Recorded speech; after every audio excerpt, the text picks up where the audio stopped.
कुर्सी पर बैठने का अधिकार मिला। लेकिन हमें मानना है कि जिस दिन कोई राजनीति में नहीं आए होंगे, चाहे तो लालू और नीतीश और रामविलास पासवान, उस दिन ये चंदवा के लाल जगजीवन राम इस देश के प्रधानमंत्री के कुर्सी पर बैठ गए। आज उनकी प्रेरणा से हम लोग पुनः जो बाबू जगजीवन राम जी का जो सपना छूट गया है उसको पूरा करने के लिए हम लोग आज संग्राम दल संकल्प लेने आए हैं। और दूसरी बात, जो बाबू जगजीवन राम जी के इतिहास को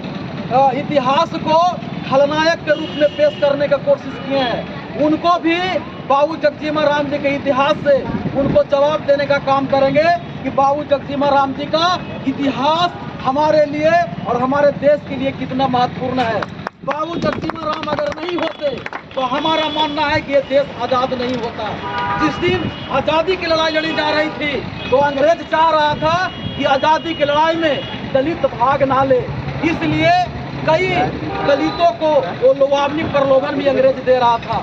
लेकिन बाबू जगजीवन राम जी एक दलित का बेटा पैदा लिए कि पूरे दलित को अंग्रेज के खिलाफ लड़ने के लिए प्रेरणा दिया। और भारत छोड़ो आंदोलन में अगर बाबू जगजीवन राम नहीं होते तो वो क्रांति नहीं होती जो क्रांति शायद महात्मा गांधी देखे थे।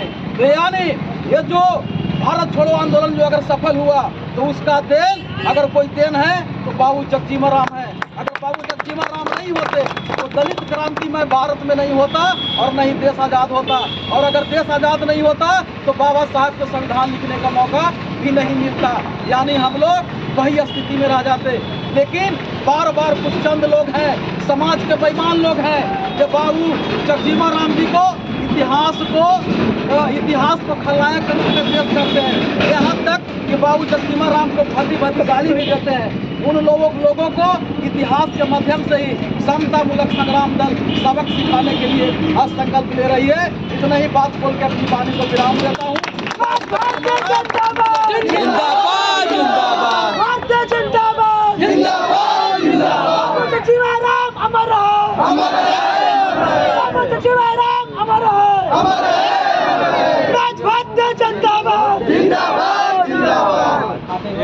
मेरा